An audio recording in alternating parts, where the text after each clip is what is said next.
Hello and welcome to Old Ways Gardening and Prepping. My name is Teresa. I would like to welcome you into our kitchen this evening where we're going to have a very informative talk.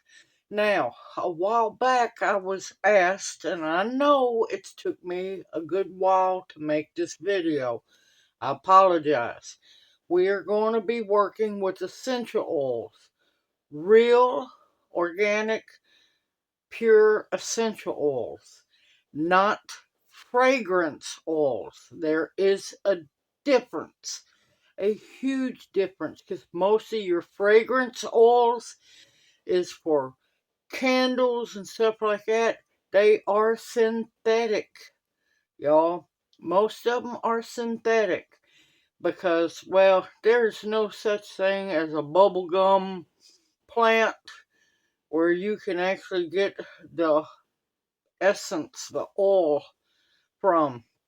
So, with that being said, now, best to get organic if possible because that it's going to be a little more, but like my grandmother always said, you get what you pay for. So, with that being said, let's look at what I have to use here. Okay, when buying essential oils, you have to read carefully about what the product is. These are 100% pure organic essential oils. This one, they tell you, I can't remember where I got this from. It's supposed to be 100% pure essential oil. But then, if you read the label, sorry y'all, trying to get it to, it's not going to focus. This is cut with jojoba oil. Doesn't mean anything's wrong with it, but you're not getting pure, straight sandalwood oil, essential oil. You're getting cut oil, which it's still fine to use, but if you're making a natural perfume. Now, there's perfumes that are different. These are essential oil perfumes where it's going to be oil based. And there are ones for scent, like perfume to smell. Then there are healing ones as well. Tonight I'm going to be making one of my favorite ones. Now, how do I know what I'm talking about? Well, many, many moons ago, I had a very good, thriving aromatherapy business. About 25 years ago, I was making bath salts, not the crap these crazy people was huffing. I'd feel sorry for them if they huffed pure salt. Because my bath salts were sea salt, organic, naturally harvested sea salt, and essential oil. Didn't add much. There was only one I added, and that was the rose petal one. Now, what I'm going to be focusing on, not the ones that's good for stress, anxiety, energizing, and so on. This one is to wear to smell good. Now, there is a rule of thumb. I am a hardcore alchemist when it comes to mixing essential oils. 1 teaspoon of oil, you've got to measure it out. A lot of people don't take the time. Now, I've watched them. They just mix and drop, and there's no rhyme, no reason. You need to measure. It is a science. Now for adults, I will have in the description box below the video. Now there's a few you can use on, not perfume wise, but for like diaper rash, stuff like that. There's a ratio of how many essential oil drops to a teaspoon of oil.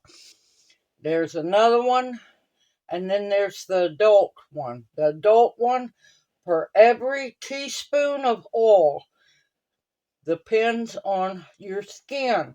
If you have sensitive skin, you want to do 3 drops. If you know the essential oil does not break you out, you can do up to 6 drops. Now, you have to remember, essential oil is highly, highly concentrated. And it can and will burn your skin if not careful. Don't be paranoid. Be informed. Now, if you don't believe me that essential oil can be can break you out or cause sensitivity, my jojoba oil was in with a jar of frankincense that spilled out. Look at the label. That's what the frankincense essential oil done to the label. No, it's fine. It's just the label. Nothing to get panicked about. But with mixing perfumes or actual aromatherapy scents for healing comes great responsibility. You don't just fling and throw stuff together. So, let's start with our little bottles. Now, I am very picky about the oils that I use. I cannot stand the smell of coconut oil. I do not like how it feels on the skin. Now, this is not a pure oil. This is jojoba. It is more of a liquid wax, but it makes a wonderful oil to use. If stored properly, not in the sun or in the heat, will not go rancid. It will not. My second favorite is grape seed. Now sometimes I will split the jojoba and the grape seed 50-50. You can also, and I have organic sunflower oil. Now, I'm just going to be working with jojoba because what I'm mixing is for me and what I like. Now, you need a funnel and you need to rig something up like I have to make sure that the funnel stays.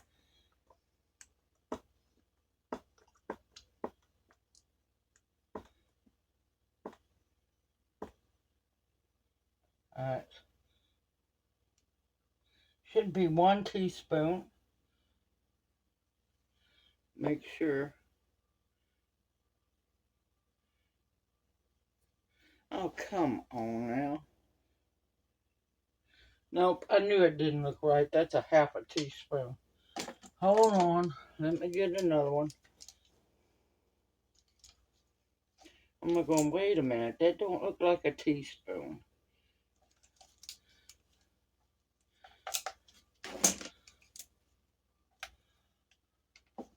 Okay.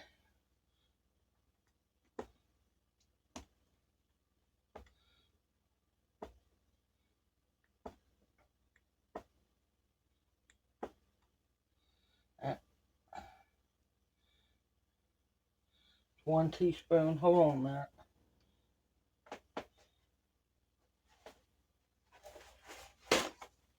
Now, there can always be messes, so do not worry about that.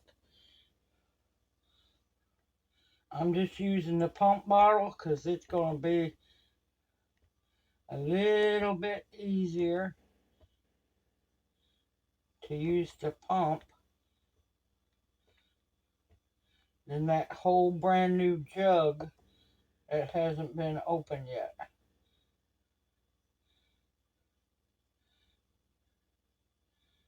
2 teaspoons.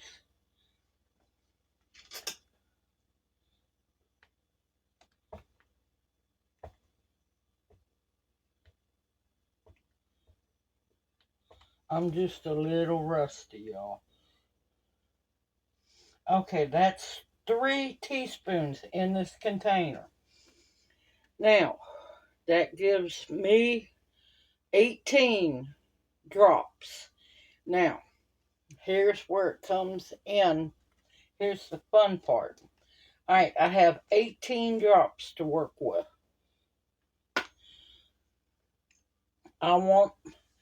Now, I'm using pure essential oil patchouli, which smells amazing. That nasty, rank, horrible smelling patchouli is synthetic patchouli. Big, massive difference in scent. When you get essential oil patchouli, you will see the difference. I also have sandalwood and I have cedarwood. I'm more of an earthy scent. I prefer the earthy scent. So I have 18. So I want it to smell a little more patchouli. So I'm going to use 10 drops of the patchouli oil.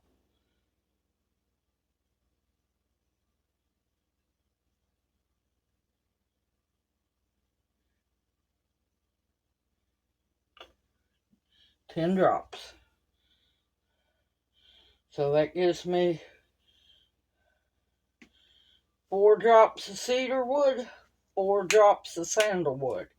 Now, oh, come on.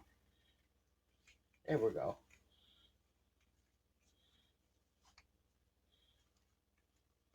This one does not like to come off. There we go. I want 4 drops.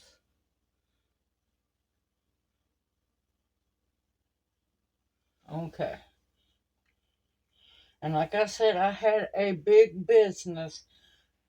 Well, not a big business, but it was big enough. I had 25 different kinds of bath salts. And I had, oh Lord, 30, 40 different essential oil blends. So yes, I do know what I'm talking about. Yes, I have studied quite a bit.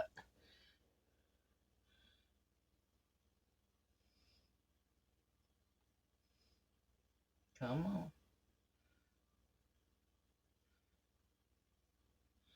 Sometimes they do not want to come out.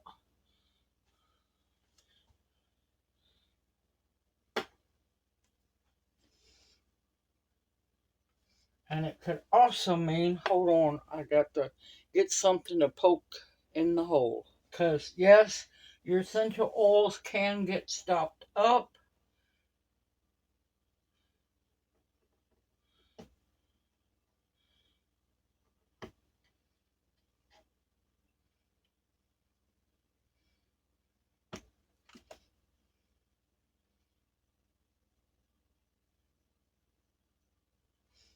Okay.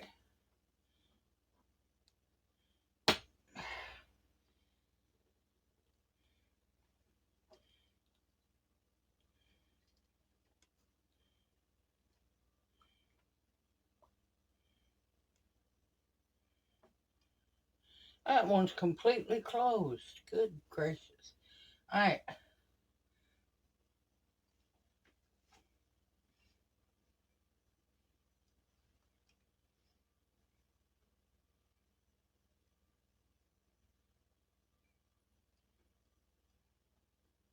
Well, that's running a little rich on that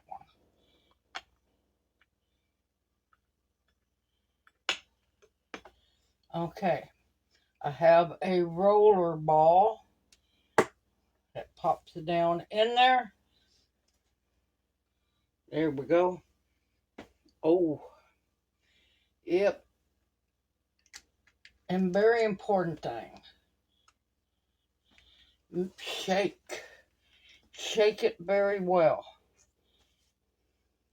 Now, personally, usually what I do is I will let them set up for 3 to 7 days. That way it's blended very well.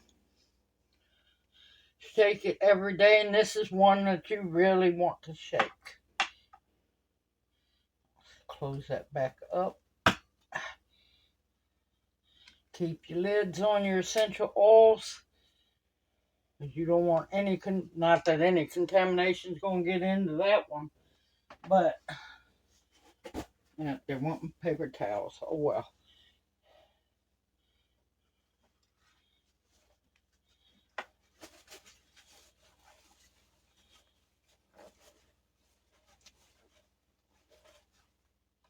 But usually 3 to 7 days. Each day I'll shake it really good. Oh, this smells so good. Now, when applying essential oil perfume, you want to put it on pressure point. Anywhere where you can get your wrist, your crack of your elbow, your neck. This is a perfume. Do not put it on your temple. If I was making a blend for headaches or anxiety or insomnia, then it's okay to rub on your temple. This is not that. Not that this is going to hurt you, but you really don't want that on those spots. Now, one thing everybody has to remember, another important thing, a scent that you make might smell really amazing on you and stink on somebody else. It all has to do with your body's chemistry. Everybody's body is different. So one might smell really good on somebody else and smell horrible on another person. Now, you don't have to go the earthy route. You can go citrusy if you want to make a citrus parfum or essential oil perfume.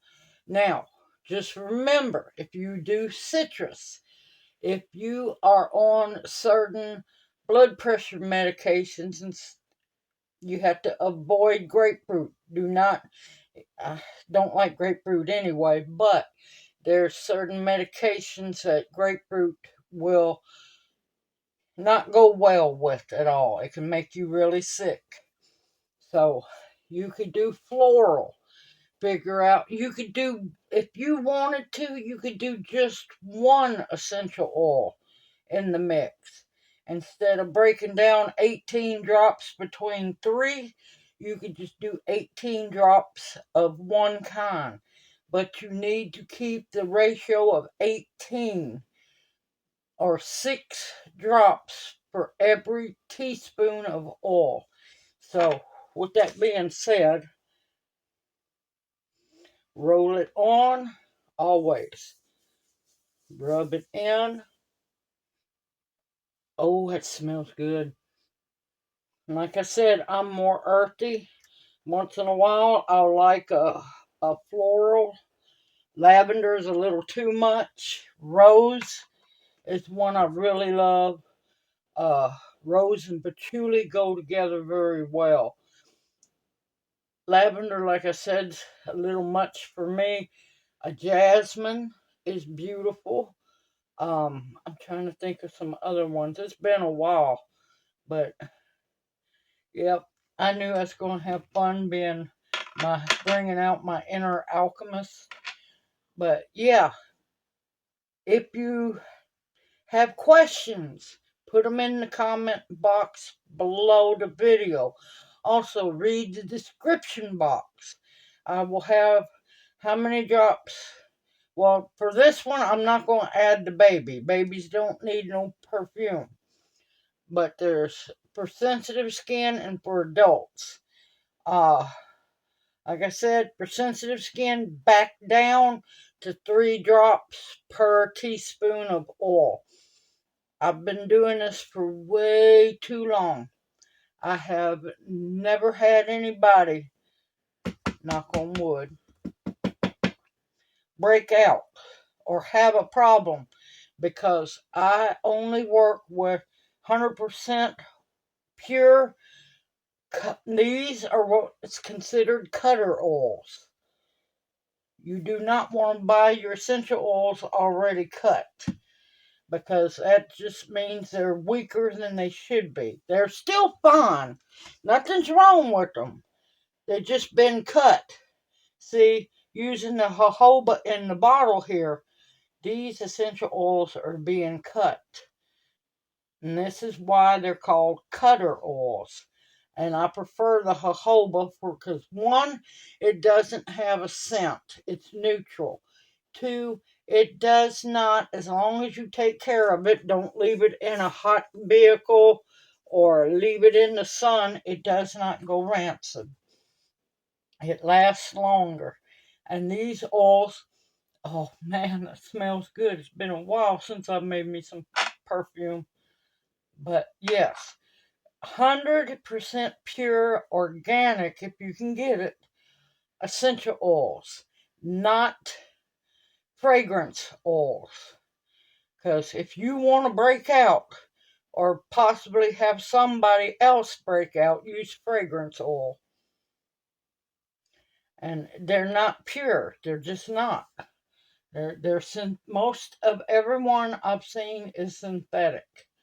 And I refuse to use anything synthetic on the outside of my body or on the inside of my body. Now, I hope you've enjoyed this video and you will make your own perfume, all natural perfume, not all them chemicals and those sprays. And well, if you want those chemicals, just go on the buck and a quarter tree and get you some of that funky stuff that they sell. Simple, easy, you can do this. And like I said, if you have any questions, please let me know in the description box below. I'm probably going to start up making some to sell, because I was blessed with a bunch of these bottles. Well, this pack, I think I have another pack. I can't remember. I think I do. I don't remember. But, oh, it smells good. And like I said, 18 drops is what it took. Three teaspoons of oil of your choice. Jojoba, sunflower, grape seeds, real good. You can use olive oil as long as you know that you're going to use it every day and you don't just have it sitting around. Jojoba, you don't have to worry about it going rancid. So you can use it here and there. Now, I'll do another video later on, because I need to get eventually some more essential oils, and I'm going to do the aromatherapy healing oils for anxiety, insomnia, headaches, and so on. There's so many of them. There's even menstrual time oils that you can use. I hope this answers what y'all was wanting me to make and do. I love this. I'm already got the twinge because it's been a while. I do a little bit here and there, not often, but I miss doing all the bath salts. I miss making these up. Just back when I was doing it, we didn't have the roller balls for it. It was just in the bottles. But simple, easy, homemade, organic. If you can get organic, you get what you pay for, y'all. If you're going to want to wear this every day, you're going to want something that's good, that's not going to make you sick. And like I said, know your oils. If you're allergic to something, for the love of God, don't put it on you if you know you're allergic to it. If it causes you, if you smell it and you sneeze and stuff, don't use it. Know your essential oils. Pure essential oils and not fragrance oils. I'm happy with mine. I got my hippie boho scent. Now these will last for a while scent-wise. And if the fragrance, it'll eventually evaporate. Put it on again. Like I said, on your wrist, the creases of your elbows, pulse on your neck, behind your knees is another good one. If you wanted to, you could actually rub some in your hand and brush it through your hair. There's many ways to scent yourself. Just do not use the temples because that might be a little too much for you. But simple, easy, homemade. There are rules to follow because if you want to burn your skin or have a massive allergic breakout, use more than you should. You'll find out fast. I've seen too many people just do it willy-nilly. And I'm trying my best to teach people the way I was taught. Not from a book, hands-on, old school, essential oil mixers. Yeah, alchemist. Yep. And I am proud to be an essential oil alchemist. And I'm looking forward to getting back into it eventually, more full throttle like I used to be. But man, let me tell you, those jars of salt was heavy. Very heavy. But I'll show y'all how to make, I think I've already done some bath salts. I'll make some more for healing and so on. This is going to start a journey of many things, y'all. The alchemist is back out of the closet. Everyone, take care. Stay safe and sound. Continue to stock your pantry with foods that will nourish and heal you. Medicinals that will heal you. Now, these are also medicinal as well. Got to remember that. Patchouli can also be for pain management. Cedar is very good for pain management as well as insect repellent. The sandalwood, let's see, sandalwood has many healing benefits. Medicinals that will heal you. Protection of all kinds, and above all else, the bare essentials to survive on. Everyone, I look forward to seeing you in my next video, and may you each be blessed. Hoot, hoot. Mwah. Love y'all, and I will see you soon. Y'all take care.